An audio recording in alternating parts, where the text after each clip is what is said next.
Now let's look at string methods. Okay, definitely added a few extra ones here, just useful ones. So if you want to know how long a string is, you call length. So for example, if the name of my string is str dot length. Okay, that's especially useful if you're looping through a string. Just a lot of times you need to be able to adjust for the length of the string. I can't spell either, but that's okay. Sometimes you need to get a piece of a string. Now you can either do that with a substring or with char at, depending on whether you're trying to loop through one letter at a time, or if you're wanting to look at a whole chunk. I don't really care what you do. Str dot substring to 4. So what that will do is that will return the character index 2 and 3. It will not return the character at index 4. Okay, a nice easy way to remember this for me is what's 4 minus 2? It's 2. Okay, so there should be 2 characters that it grabs. If I do 0 to 5, it should grab 5 characters. 0, 1, 2, 3, and 4. Okay.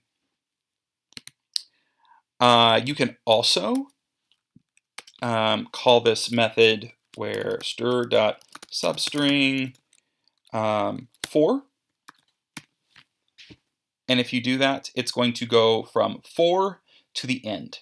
So 4, 5, 6, 7, up until that very last character in your string.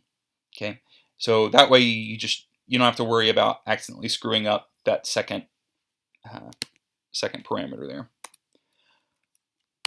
And then there's char at. Str dot char at 3. That's going to return the character at 3. Now, if you wanted to, you could do str dot substring 3, 4. And that's going to do almost the same thing. The only difference is this method will return a character. This method will return a string. The big important thing there is if you're dealing with characters, you need to do equals equals. If you're dealing with strings, you need to do dot equals. Okay.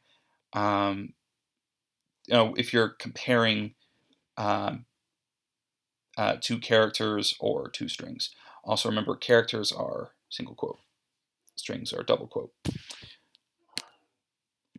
All right, if you need to search, okay, there's 2 ways to search. One is to just see if it's in there somewhere, if there's a string in there somewhere. So let's say str dot contains boogerhead. Okay. All that will do is if your string contains boogerhead anywhere, it'll return true. Otherwise, it'll return false. It's a Boolean type. Okay, return. But if you need to know where it is, you need to do index of. Okay, so str dot index of boogerhead. Now, this is not a Boolean. It returns the integer index. So if, string str is I'm a boogerhead,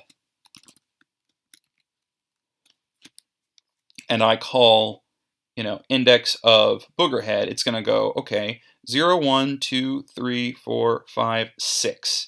And it's going to spit out 6 because that's the first time that boogerhead showed up. If it shows up multiple times, it's just going to give you the first one.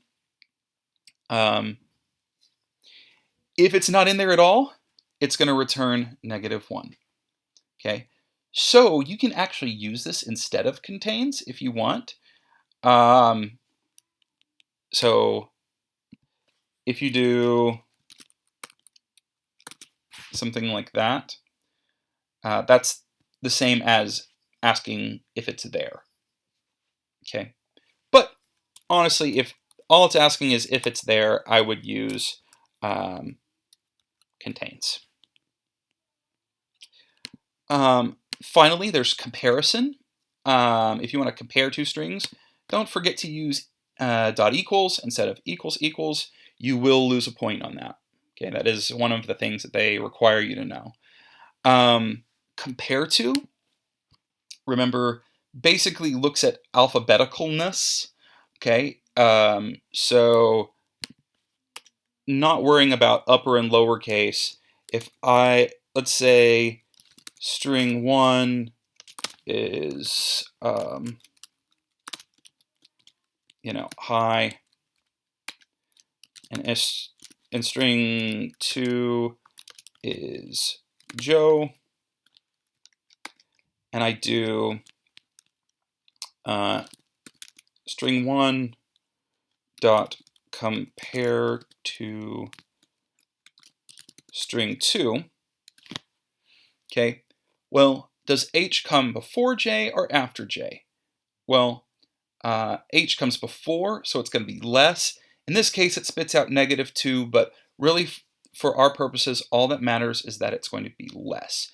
So if for some reason you have to compare strings and see what comes before and what comes after, this is going to be how you can do it. Okay. We can also do this to check if it's equal. If you do this and say equals equals 0, that's another way of saying that they're the same. It's kind of a goofy way to do it, and that's all I've got for strings.